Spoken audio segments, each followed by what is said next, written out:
déjà allé en campagne? Alors, vous avez remarqué peut-être que très tôt le matin, vous sortez, ou lors par exemple d'un camping, et vous sortez, vous voyez sur l'herbe, il y a de l'eau. Ce qu'on appelle généralement la rosée. Mais comment se forme la rosée? Est-ce que c'est de l'eau qui descend du ciel? Est-ce que c'est de l'eau qui sort des plantes? Eh bien, on va expliquer ça tout de suite sur notre chaîne Science et Culture TV. On y va. La formation de la rosée sur l'herbe le matin est un phénomène lié à la condensation de la vapeur d'eau présente dans l'air. Donc, on rappelle que la condensation, c'est un processus de changement d'état de la matière. C'est le fait de passer de l'état gazeux à l'état liquide.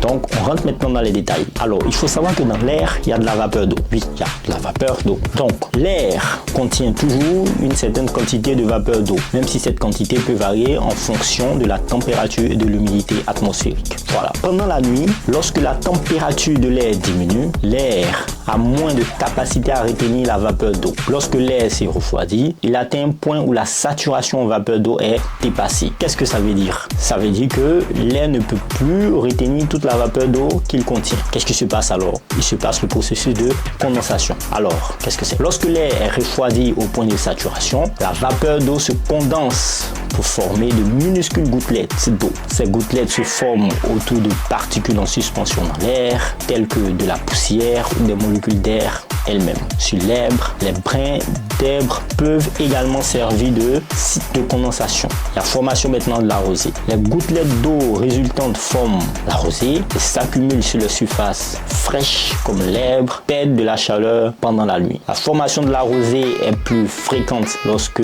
la nuit est claire et calme, car le rayonnement infrarouge, ça veut dire la chaleur de la surface terrestre, contribue au refroidissement de l'air et favorise la condensation. En résumé, qu'est-ce qu'on peut retenir de tout ça? La rosée se forme lorsque l'air se refroidit pendant la nuit et atteint le point de saturation, provoquant la condensation de la vapeur d'eau en minuscules gouttelettes qui s'accumulent sur la surface fraîche comme de l'herbe. J'espère qu'on a retenu beaucoup de choses. Ne direz plus que quelqu'un est sorti, il a versé de l'eau sur les herbes. Non, c'est de la rosée, c'est un processus de condensation. C'est l'air qui contient de l'eau et c'est cette eau qui est sous forme vapeur qui se condense sur l'herbe. Portez-vous bien. J'espère que vous avez appris beaucoup de choses. Au revoir.